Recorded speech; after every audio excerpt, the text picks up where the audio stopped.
Para desenvolver nosso back-end, usaremos o AppWrite. Ele permite que você construa back-ends inteiros em poucos minutos e escale facilmente usando a plataforma open source deles. Claro, mesmo que digam que é possível fazer isso em minutos, não se engane, não se trata de um sistema de back-end plug and play ou sem código. Na verdade, você tem controle total sobre sua autenticação, bancos de dados, funções, armazenamento e muito mais. Para este projeto, usaremos as funcionalidades de banco de dados, autenticação para autenticar nossos usuários e, por fim, o armazenamento para gerenciar nossos arquivos.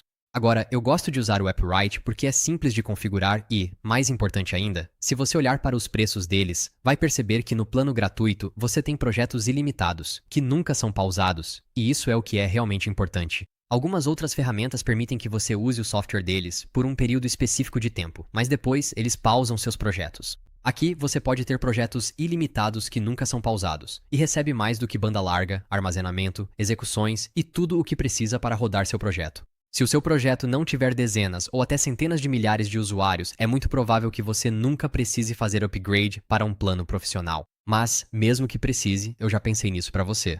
Ao clicar no link que está na descrição, você vai ganhar $50 em créditos gratuitos caso decida fazer o upgrade. Então, dito isso, clique no link na descrição para poder acompanhar e ver exatamente o que estou vendo e depois faça login com o GitHub. Depois de fazer isso, você pode criar uma nova organização ou simplesmente escolher projetos pessoais e aplicar os créditos se precisar, e poderá usar os créditos caso realmente decida fazer o upgrade. Neste caso, vou apenas acessar meu painel e criar um novo projeto.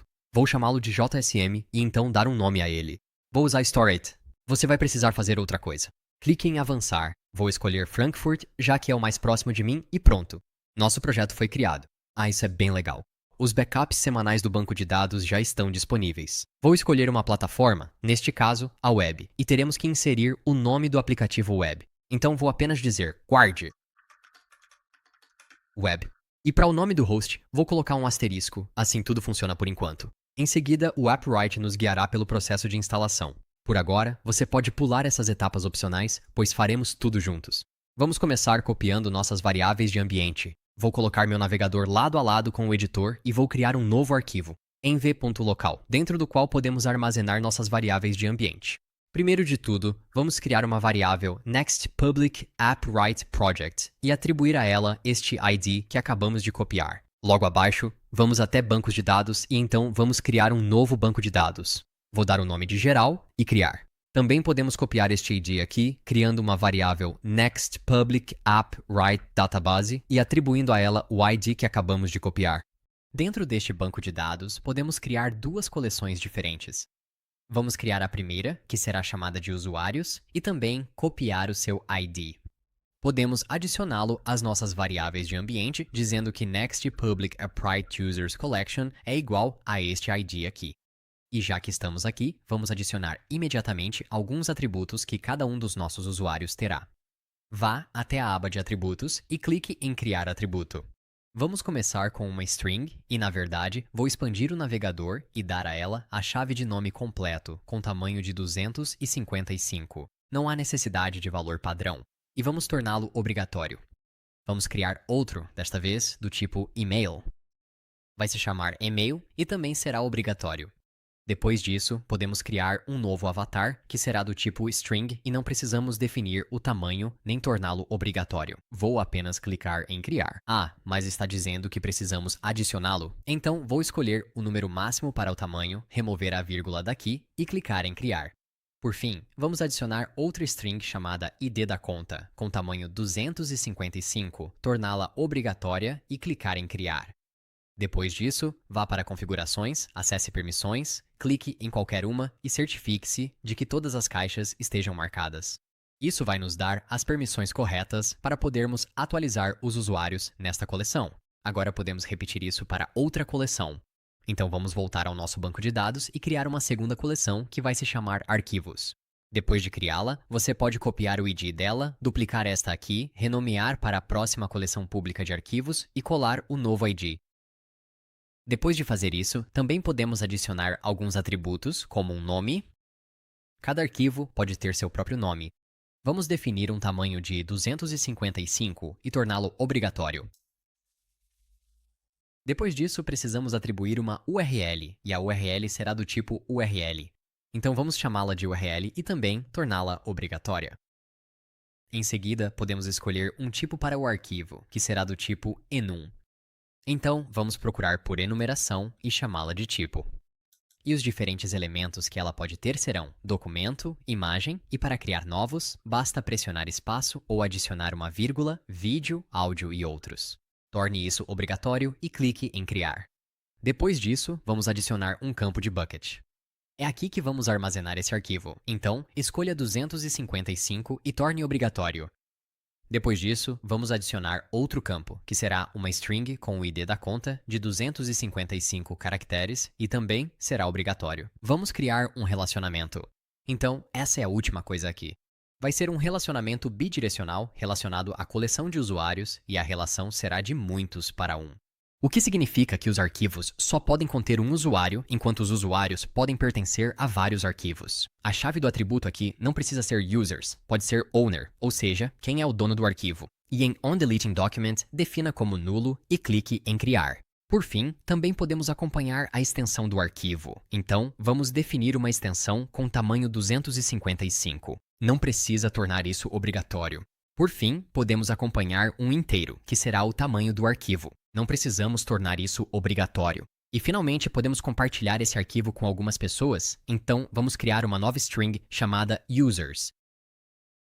E aqui vamos realmente criar um array de usuários. Então clique em criar e você pode escolher qualquer tamanho.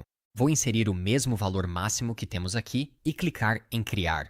E acredito que é isso. Só precisamos ir em configurações, acessar permissões, escolher qualquer e marcar todas as caixas. Assim, não teremos nenhum problema com nossas missões. E por fim, precisamos ir até armazenamento, que é o último ícone aqui, e criar um novo bucket. Vamos chamá-lo de File Storage, clicar em criar e você receberá o ID desse bucket. Depois de conseguir, vamos recolher isso e criar uma nova variável nextPublicAppWriteBucket igual a esse ID aqui. Ótimo! E acredite se quiser, é só isso em relação à configuração do AppWrite. Agora, podemos focar em integrar o AppWrite ao nosso código para então armazenar nossos usuários, dados e arquivos. Então, vamos fazer isso instalando o pacote Node do AppWrite, este aqui. Ele vai inicializar seu SDK com o endpoint da API do servidor AppWrite e o ID do projeto que acabamos de criar, para que você possa realizar rapidamente qualquer tipo de ação ou requisição através das chamadas do SDK.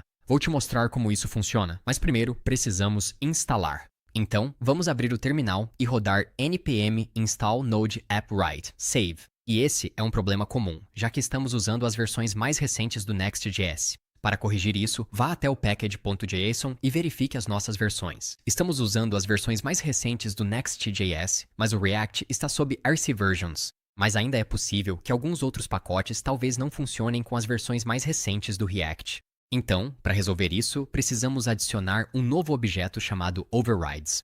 E em overrides, podemos especificar que todos os pacotes devem usar a versão do React que está definida nas dependências, e podemos fazer isso dizendo React. E podemos repetir a mesma coisa para o React DOM. Se você fizer isso, vamos tentar rodar o mesmo comando mais uma vez, npm install node appwrite. E como você pode ver, agora funcionou perfeitamente. Agora, só para não precisarmos lembrar dessas variáveis de ambiente toda vez pelo nome, o que podemos fazer é criar um novo arquivo na pasta lib, ou melhor, uma nova pasta chamada appwrite, e dentro dela podemos criar um novo arquivo chamado config.ts. E dentro desse arquivo, podemos importar todas as variáveis de ambiente, envs, e em seguida exportá-las imediatamente para facilitar o acesso. Podemos fazer isso dizendo export const. appwriteconfig é igual a, e agora aqui podemos passar todos os links.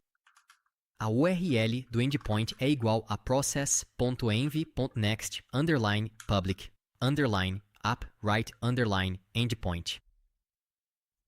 E podemos adicionar um ponto de exclamação no final para que o TypeScript saiba que temos certeza de que a variável existe ali. Então, vamos realmente garantir que ela está lá. Podemos ir até o arquivo env local e parece que estamos sem o endpoint. Então, vamos adicioná-lo dizendo next_.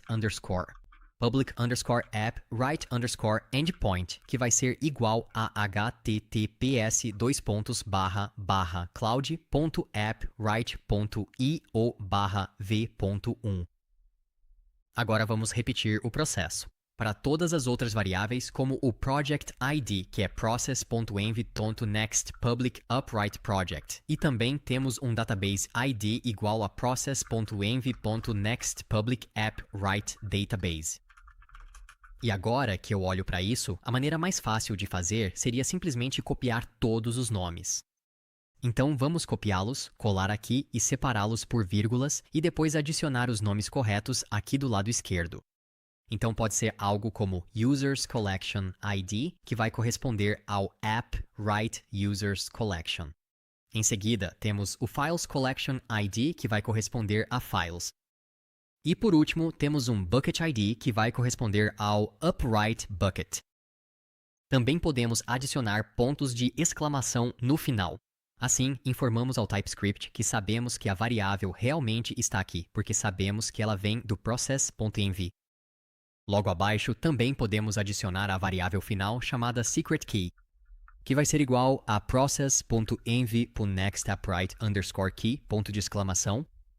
Como você pode ver, não temos a palavra-chave public na frente dela, porque isso não ficará disponível publicamente no front-end, apenas nas ações do servidor back-end. Ótimo! Dito isso, agora temos este arquivo, que podemos usar para inicializar o SDK do AppWrite para Node. Agora, role para baixo, vá até Integrações e clique em Chaves de API. Crie uma nova chave de API e vamos dar um nome para ela e armazená-la. E eu vou definir a data de expiração como nunca. Depois de fazer isso, você pode selecionar todos os escopos e clicar em Criar. Assim que fizer isso, você receberá sua chave secreta. Então, copia e vamos adicioná-la aqui mesmo às nossas variáveis de ambiente como NextAppWriteSecret e atribua o valor da chave que você acabou de copiar. Agora, finalmente estamos prontos para começar a configurar o nosso AppWrite. Dentro da pasta AppWrite, na pasta lib, crie um novo arquivo chamado index.ts. É aqui que podemos colocar nossa configuração. No nosso caso, vamos usar o SDK Node AppWrite. Podemos garantir que todos os nossos serviços funcionem no lado do servidor. Para usar o Node AppWrite, primeiro precisamos criar um cliente AppWrite. Vamos fazer isso dizendo export const. createSessionClient é equivalente a uma função assíncrona, dentro da qual podemos declarar nosso cliente e defini-lo como um novo cliente, que podemos importar. Nó, aplicativo certo. E então, sobre isso. Podemos chamar um endpoint do tipo .set, que podemos definir para o aplicativo correto a partir da configuração config.es e da URL do endpoint. E podemos chamar um projeto de configuração .project, que podemos definir para o ID do projeto de configuração vertical .projectID. Este cliente será usado para inicializar instâncias e serviços, como bancos de dados e contas, garantindo que permaneçam conectados ao mesmo projeto AppWrite. Existem duas maneiras possíveis de criar um cliente. Criar um cliente administrador e criar um cliente de sessão. Neste caso, estamos criando um cliente de sessão, como você pode ver pelo nome desta função. Este cliente estará vinculado a uma sessão de usuário específica, permitindo que os usuários acessem seus dados e realizem as ações às quais têm permissão, como quando estão logados. Os usuários podem gerenciar seus próprios dados, como visualizar ou atualizar seu perfil. Por outro lado, a segunda função, exportConstCreateAdminClient, que é igual a uma função assíncrona, esta, por sua vez, é muito mais poderosa. Esta cria uma instância de cliente com permissões de nível de administrador para gerenciar todo o seu projeto AppWrite. Nós só vamos usá-lo no servidor quando precisarmos fazer coisas como criar usuários, gerenciar bancos de dados ou lidar com tarefas que exigem um nível mais alto de acesso. Isso nunca deve ser exposto diretamente aos usuários. E você pode estar se perguntando por que vamos criar um novo cliente para cada requisição. Bem, o motivo é que compartilhar a mesma conexão entre requisições pode levar a problemas de segurança, como expor os dados ou a sessão de outra pessoa. Portanto, sempre crie uma nova conexão de cliente para cada requisição para manter os dados seguros e protegidos. Agora, vamos continuar configurando nosso cliente de sessão criando uma nova variável de sessão igual a. Neste caso, eu vou aguardar os cookies. Vindo dos próximos headers e, em seguida, fora disso, vou chamar um ponto getUpRite-session. Em seguida, podemos verificar se não há sessão, ou seja, se a sessão não existe ou se não há session.value. Queremos simplesmente lançar um novo erro que vai dizer no session. Se houver uma sessão, vamos dizer client.setSession e vamos definir como session.value. Por fim, queremos retornar dois getters diferentes. Retorne getAccount, que simplesmente vai retornar uma nova conta vinda do AppWrite, para a qual passamos o client. E podemos criar um para getDatabases, que vai retornar novos databases que precisamos importar do AppWrite. Então, getDatabases. Como você pode ver, todos esses vêm do Node AppWrite. Certifique-se de adicionar uma vírgula bem aqui. E este é o nosso CreateSession Client. Agora, podemos fazer algo muito parecido para o nosso Admin Client. Então, o que eu vou fazer é copiar todo o código dentro de CreateSession Client e colar dentro de CreateAdmin Client. Vou manter tudo igual, mas vou remover tudo que tenha a ver com a sessão. E depois de definirmos o endpoint e o projeto, queremos definir a chave. Isso vai nos permitir realizar ações de administrador que temos em appwriteconfig.secretKey. Finalmente, retornamos getAccount e getDatabases. Mas, neste caso, também podemos obter o armazenamento e, dentro dele, podemos retornar um novo armazenamento para o qual podemos passar o cliente. Por fim, também podemos usar o comando getAvatars, que retorna novos avatares e também passa o cliente como parâmetro. Certifique-se de importar os avatares provenientes do Node AppWrite. O mesmo vale para o armazenamento. Certifique-se de importá-lo de Node AppWrite. Pronto. Agora sim, estamos com uma boa aparência. Temos funções que nos permitem criar clientes de administrador e clientes de sessão. Isso nos permitirá usar todas essas funcionalidades que estamos disponibilizando aqui. Contas e bancos de dados para o cliente de sessão, bem como tudo o mais para o cliente de administrador. Então, com isso em mente, vamos criar nossa primeira ação de servidor. Isso nos permitirá cadastrar nossos usuários. Vou até a pasta lib e crio uma nova pasta chamada Actions, e dentro dela vou criar um novo arquivo chamado user.actions.es. Aqui, vamos focar no fluxo de criação de conta. Esse fluxo vai ser mais ou menos assim. Vou colocar isso aqui como um comentário, só para sabermos no que estamos trabalhando. Primeiro, queremos garantir que o usuário informe seu nome completo e e-mail. Depois, precisamos verificar se o usuário já existe usando o e-mail, que usaremos para identificar se precisamos criar um novo documento de usuário ou não. Depois disso, enviamos o OTP, que é uma senha de uso único, para o e-mail do usuário. O passo 4 é ter uma chave secreta para criar uma sessão. O passo 5 é criar um novo documento de usuário se o usuário for novo. O passo 6 é retornar o ID da conta do usuário e, por fim, verificar o OTP para autenticar o login. Então, vamos criar uma nova ação de servidor chamada const_create_account, que será igual a uma função assíncrona que aceitará um nome completo e um e-mail que vamos desestruturar, sendo full name do tipo string e email do tipo string, e podemos abrir um bloco de função. Isso vai ficar mais ou menos assim. Agora, acabei de lembrar que precisamos chamar isso no lado do servidor, o que significa que temos que adicionar a diretiva useServer a essa função, assim, para garantir que esse código nunca seja executado no cliente, pois, caso contrário, podemos expor nossa chave secreta. Da mesma forma, outro arquivo que nunca deve ser exposto é o nosso index.ts dentro da pasta lib. Aqui também precisamos tornar este um arquivo exclusivo para uso no servidor. Ainda bem que lembrei de fazer isso. Agora, vamos criar essa função createAccount, ou melhor dizendo, essa ação do servidor. Primeiramente, queremos acessar o usuário que possivelmente já existe, dizendo const existing user igual a await get user by email, para o qual passamos nosso e-mail. Agora, essa função get user by email é algo que vou te ensinar a criar. Ela será uma função auxiliar que podemos criar logo acima da create account. Const get user by email, que aceita um parâmetro de e-mail do tipo string e vamos transformá-lo em um componente funcional e dentro dele podemos acessar os bancos de dados dizendo igual a await create admin client, certo? Então, queremos acessar as permissões do cliente admin sobre o banco de dados e precisamos tornar isso assíncrono porque estamos usando await aqui.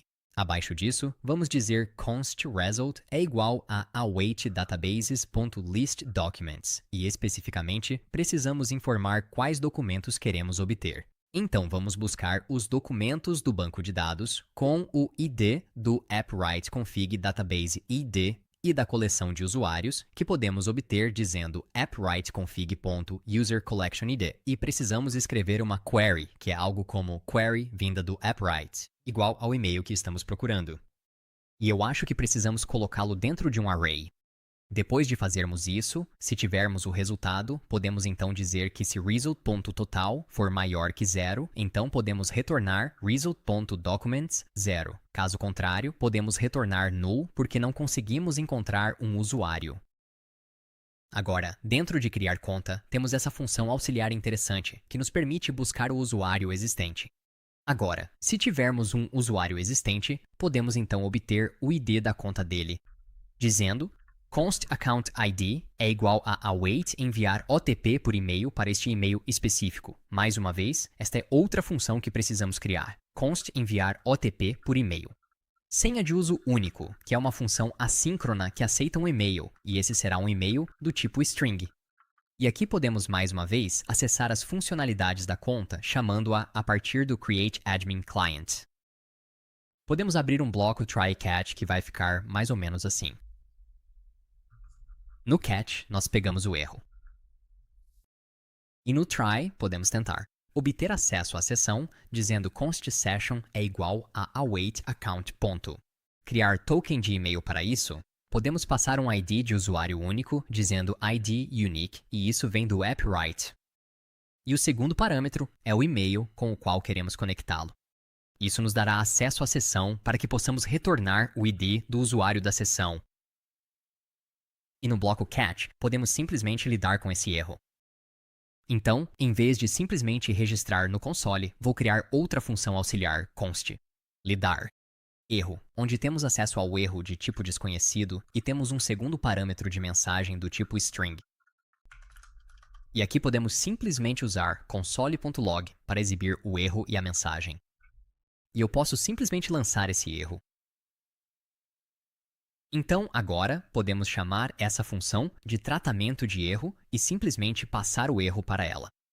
E então, algum tipo de mensagem significativa, como falha ao enviar e-mail, OTP. E não se esqueça de importar esse ID vindo do app.write, especificamente do Node AppWrite. Então, vamos pegá-lo bem aqui. Query e ID vindos do Node AppWrite. E acho que posso remover este comentário agora porque você já sabe o que estamos fazendo. Vou repetir mais uma vez. Estamos tentando obter o usuário pelo e-mail. Depois vamos enviar uma nova verificação OTP para garantir que o usuário que digitou aquele e-mail é realmente o usuário daquele e-mail. Depois disso, vamos obter o ID da conta e faremos uma verificação. Se não houver um ID de conta, vamos simplesmente lançar um novo erro, falha ao enviar um OTP. E por fim, precisamos ter um caso em que não exista um usuário. Podemos acessar a funcionalidade do banco de dados porque teremos que criar um novo documento no banco de dados. Então podemos dizer await databases.createDocument. Primeiro, precisamos dizer onde em qual banco de dados queremos criá-lo. Então esse é o ID de configuração do Apart. Depois, precisamos informar em qual coleção queremos adicioná-lo. Isso será o ID da coleção de usuários.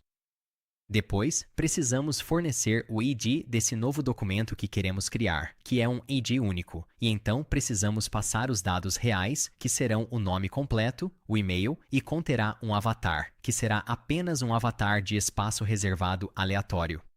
Então, se você procurar por imagem de avatar, podemos encontrar uma aleatória de espaço reservado. Sim, acho que algo assim será bom.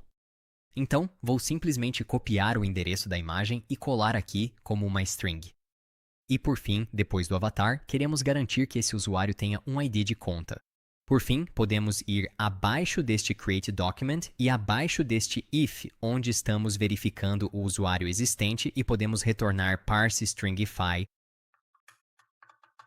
E então, para ela, podemos passar um objeto contendo o ID da conta desse novo usuário. Mas o que é esse parse stringify, afinal?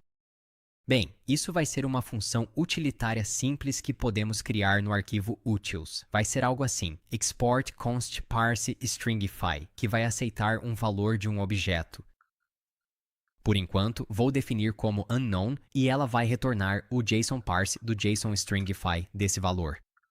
Sempre que passamos grandes cargas de dados por meio de server actions, primeiro precisamos transformar em string e depois fazer o parse desse valor. Então, é por isso que estamos fazendo isso e vamos repetir esse processo muitas vezes. Assim, ao invés de simplesmente escrever JSON parse JSON stringify toda vez, podemos usar essa função parse stringify que agora podemos importar do utils. Ótimo! E essa é a nossa server action de criar conta. Acabei de perceber uma coisa. Escrevi existing errado. Você pode ver que até o WebStorm está me mostrando esse erro de digitação na palavra existing e agora está me dando algumas opções para renomear para existing. Pronto, agora ficou bem melhor. Agora, vamos exportar essa função de criar conta para que possamos usá-la dentro do nosso formulário. Vou acessar o Outform TSX e relembrar onde paramos aqui na seção de envio. Então, aqui, assim que começarmos a enviar, queremos definir isLoading como verdadeiro porque estamos realizando alguma ação. E em seguida, queremos tentar criar um novo usuário dizendo que const user is equal to create account, que agora vem de nossas ações do servidor e para isso temos que passar o nome completo e o e-mail.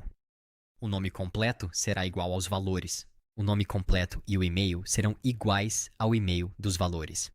Se não tivermos um nome completo, podemos simplesmente defini-lo como uma string vazia, que é o que acontece quando estamos tentando fazer login. Então, podemos defini-lo como uma string vazia bem aqui. Agora vamos criar um novo snippet de useState e vou chamá-lo de accountID e definir o accountID inicialmente como null e bem onde temos o usuário, podemos chamar setAccountID e defini-lo como o accountID do usuário. Mas só queremos executar isso se estivermos na funcionalidade de cadastro. Então, vamos realmente abrir um novo bloco try e catch. E no try, vou chamar essa funcionalidade que acabei de adicionar. E no catch, vou simplesmente definir uma mensagem de erro como algo do tipo falha ao criar uma conta, por favor, tente novamente. E também podemos ter um finally, onde vamos simplesmente parar o carregamento, não importa o que tenha acontecido. Então podemos dizer setIsLoading para false. E assim que começarmos a enviar, podemos redefinir as mensagens de erro, então a mensagem de erro fica como uma string vazia. Nesse caso, parece que está dizendo que o ID da conta de usuário não existe no tipo promise, o que significa que temos que aguardar a funcionalidade de criar conta. Então, vamos adicionar a palavra-chave await aqui. E isso deve ser suficiente para testarmos o processo de criação de uma conta. Então, deixe-me digitar meu nome aqui e meu e-mail e clicarei em inscrever-me.